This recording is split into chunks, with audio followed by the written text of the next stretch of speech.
আসসালামু আলাইকুম প্রিয় শিক্ষার্থীরা, আশা করি তোমরা সকলেই ভালো আছো। তোমরা নিশ্চয়ই জানো বিগত কয়েকদিন যাবৎ থেকে অনেক শিক্ষা প্রতিষ্ঠানে দেখা যাচ্ছে শিক্ষা প্রতিষ্ঠানের প্রধান ও সংশ্লিষ্ট কর্মরত ব্যক্তিদেরকে জোরপূর্বক পদত্যাগ করার জন্য একটা হেনস্থার শিকার হয়েছিল শিক্ষক এবং অন্যান্য কর্মচারীদেরকে। তো এক্ষেত্রে শিক্ষার্থীরা সহ অন্যান্য সমাজের অন্যান্য ব্যক্তিবর্গ এটার সাথে জড়িত ছিল। তো এখন কিন্তু সরকার থেকে সেই নিষেধাজ্ঞা জারি করে দেওয়া হয়েছে, যারা শিক্ষক হেনস্থা করবে বা শিক্ষকদের অপমানজনিত কোনো ঘটনার সম্মুখীন করবে তাদের বিরুদ্ধে আইনগত ব্যবস্থা নেওয়া হবে। তো এখন দেখো প্রিয় শিক্ষার্থীরা, হতে পারে যে কোনো শিক্ষা প্রতিষ্ঠানে, আমি বলছি না যে তোমরা এটার জন্য তোমরা দায়ী, হতে পারে যে কোনো প্রতিষ্ঠানের প্রধান শিক্ষক বা কর্মরত ব্যক্তিরা দুর্নীতি বা অন্যান্য অপকর্মের সাথে জড়িত। তোমরা চাইলে সেটার আইনগত প্রক্রিয়া এটার সমাধান চাইতে পারো, বাট আইন হাতে তুলে নেওয়ার সেই রাইটস তোমাদের নেই।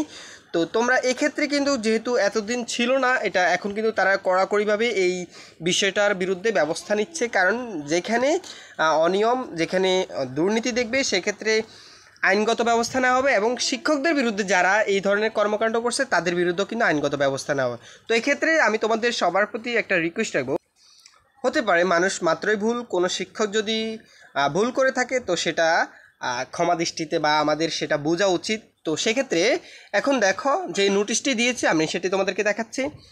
শিক্ষকদেরকে জোর করে পদত্যাগ এবং হেনস্থার অংশগ্রহণকারী ও শৃঙ্খলা ভঙ্গকারীদের চিহ্নিত করে ব্যবস্থা নেওয়ার জন্য জেলা প্রশাসকের নির্দেশ দিয়েছে শিক্ষা মন্ত্রণালয়।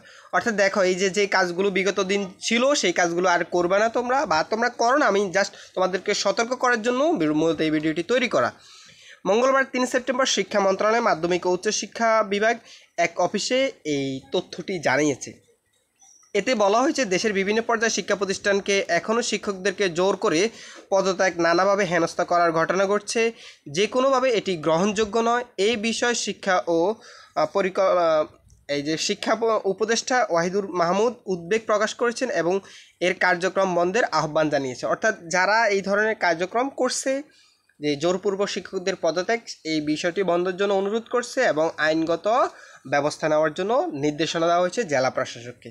তো প্রিয় শিক্ষার্থীরা, আমি জানি তোমরা যথেষ্ট মেধাবী এবং জ্ঞানী এবং বুদ্ধিমত্তার অধিকারী।